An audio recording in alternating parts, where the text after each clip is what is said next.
Welcome to this episode of The Self-Led Leader.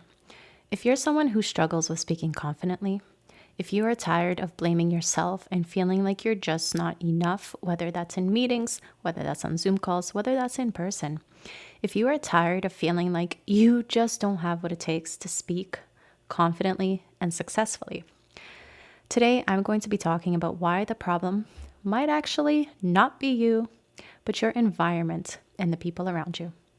Let's get right into it. Welcome to The Self-Led Leader, a podcast for high performers who want to lead from alignment, not expectation. I'm Dr. Christina Ady, a social psychologist, and I'm here to help you lead with clarity, not chaos. This show is about what happens before the strategy, your mindset, your nervous system, the inner leadership that shapes everything you say and do. Because presence isn't about being loud, it's about being aligned. Let's get right into it. As I coach leaders, as I work with founders and business owners, there's one topic that keeps coming up consistently. And that is the disconnect between the thoughts that they're having and the way that they're actually expressing them, especially in front of other people, in meetings, on calls with clients. It's this really frustrating experience that so many people have. And if you're in the same boat, then this is the perfect episode for you to listen to. You see, I remember back in graduate school, every single week we had a department-wide meeting. All the professors, all the postdocs, all the PhDs, all the master's students.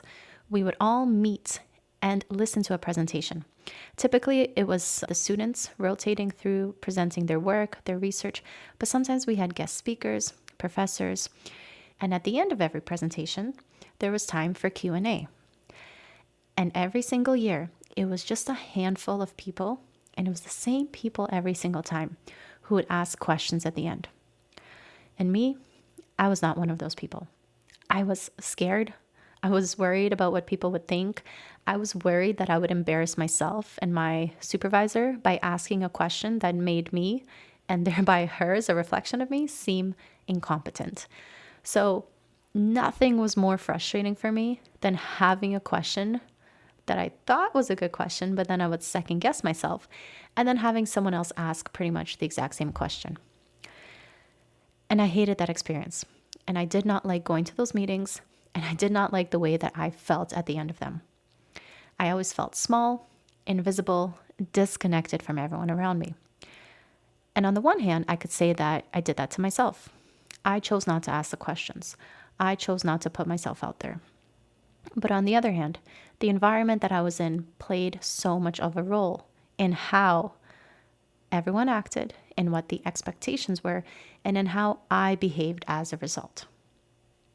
So maybe you've been there too, whether it's in meetings, whether it's on camera, podcast appearance, everyday conversations with your colleagues, your friends, your family.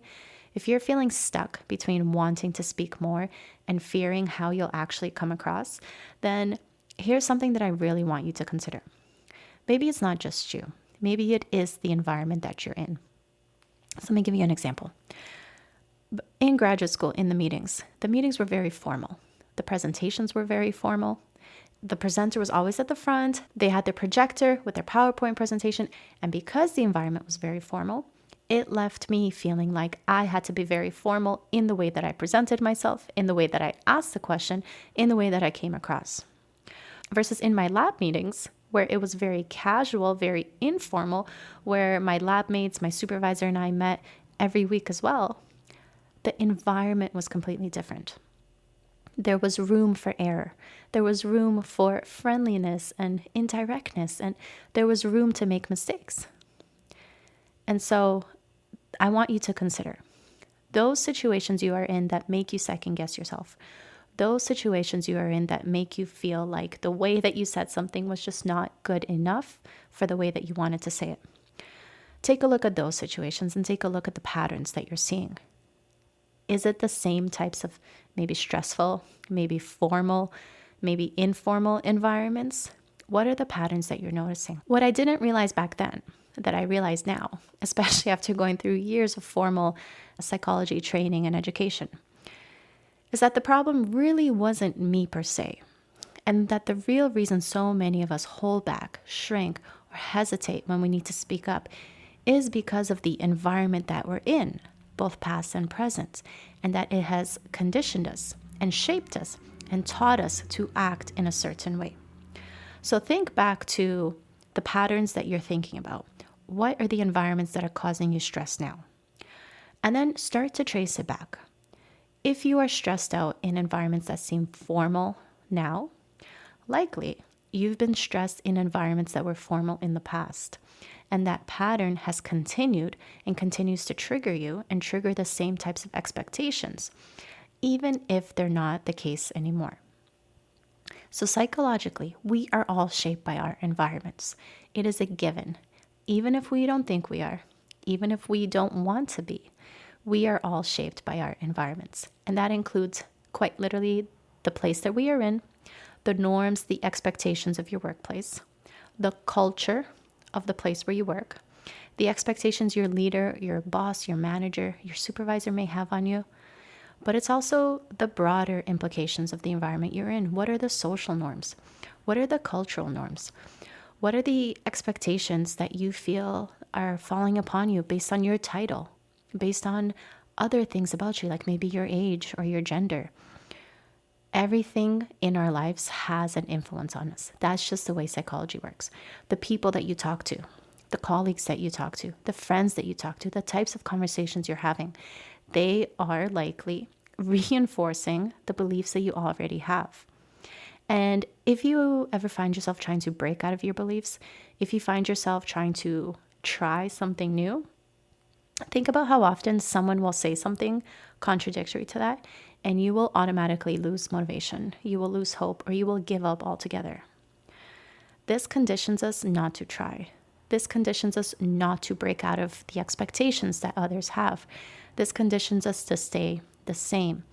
And this also starts to condition fear into you. Fear of trying something new, fear of being different, fear of doing something differently and having other people either judge you for it or reject you for it, or insert the blank here.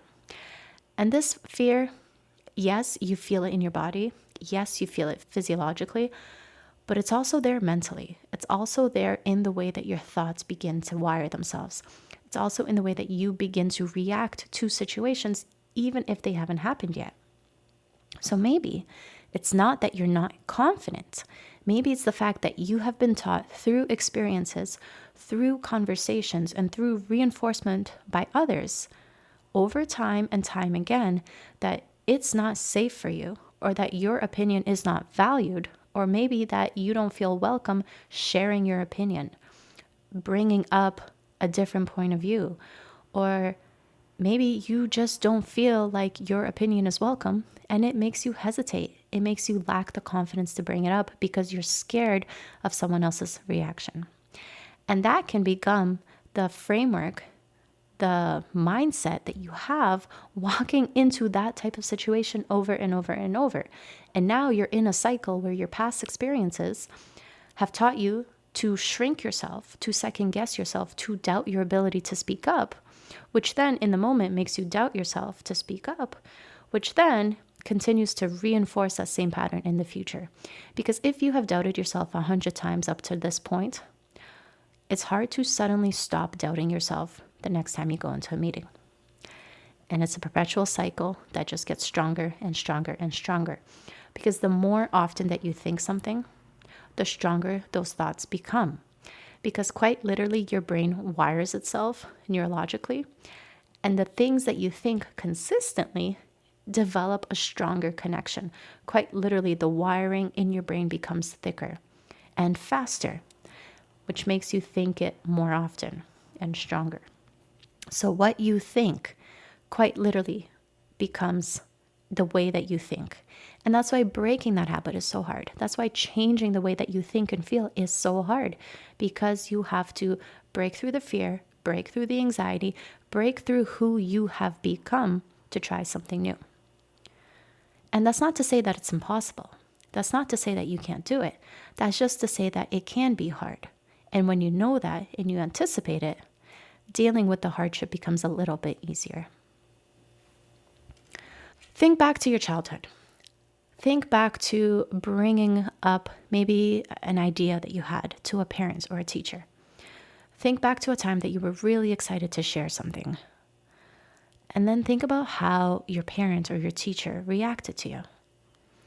If they reacted negatively, which, if we're being honest, most of us have had multiple times in our childhood where we were so excited to share something and it was not taken very well. And that uncomfortable feeling that you had as a child, those feelings that you had of not being worthy, of being rejected, of not being valued, of just feeling dumb or stupid, did that stay with you? And did that then start to shape how you felt the next time you brought something up? Did that then start to shape how you felt the time after that? It's like a domino effect. And so the first step to changing isn't actually looking at how you speak. So if you want to change the way that you sound, if you want to be a more confident speaker, it can help to look for tips and tricks and advice on how to be a confident communicator. But if you really want to change as impactfully as possible in the shortest amount of time, the first step is not looking at how you speak, but about how you feel when you speak.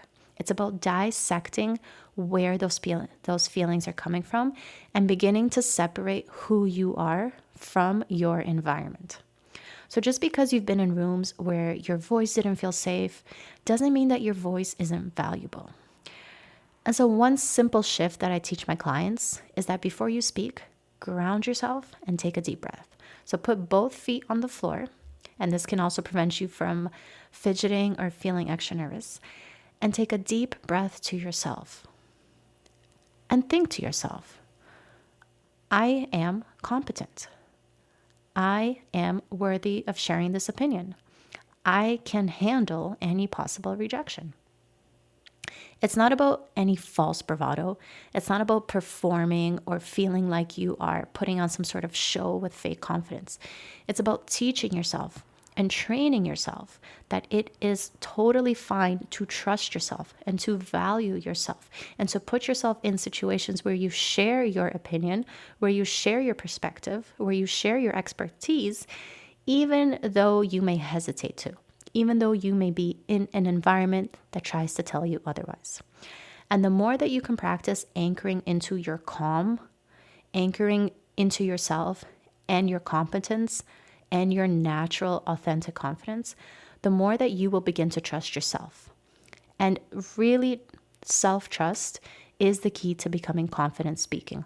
Because then you stop doubting what you're about to say. You stop second-guessing if your opinion is right or wrong. You stop shrinking and feeling like you can't speak the way that you want to properly. When you begin to trust yourself, when you develop that sense of self-trust, when you differentiate you from your environment, that is when you can start to trust yourself to say the right thing, even if you say it with a few mistakes.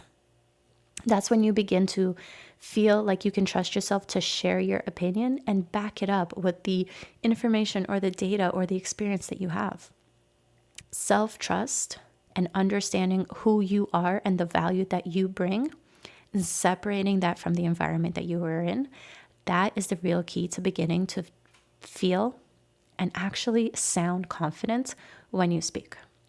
Because when you are busy performing, when you're busy thinking about your tone, your pace, your volume, your projection, your body language, and all these other components, they're distracting.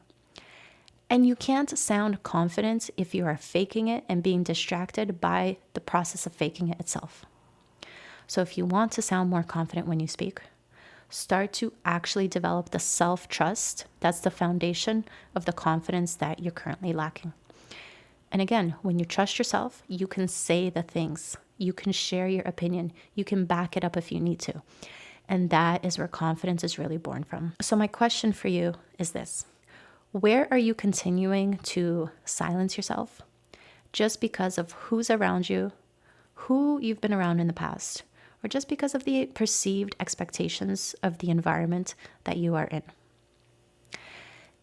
And what would shift in you and in how you sound if you actually stopped outsourcing your confidence to the expectations and the opinions of the people around you and instead started to focus on yourself? and on building that self-trust and on being proud of the way that you are able to think and speak and come up with your expertise. 2 simple questions that will help you have some really great breakthroughs about where you are and where you're currently losing your confidence. If this resonates with you and you're ready to start to speak with more natural confidence in front of others, I have a free resource, a free training that you can watch. I will link it in the description for you. You can also go to christina80.com/free resources. And I have several different trainings there that will help you start to develop the confidence to speak no matter who you are in front of. Because your voice matters. Your voice matters. And it's time to start using it, not from fear, but from presence, from self-trust, and from natural confidence. If you've had any major breakthroughs from this you'd love to share with me, I always love hearing and reading about the insights that you're having. Feel free to reach out to me on LinkedIn, on Instagram, even on YouTube. I'm here and I'm rooting for you. And I'll talk to you in the next episode. Take care.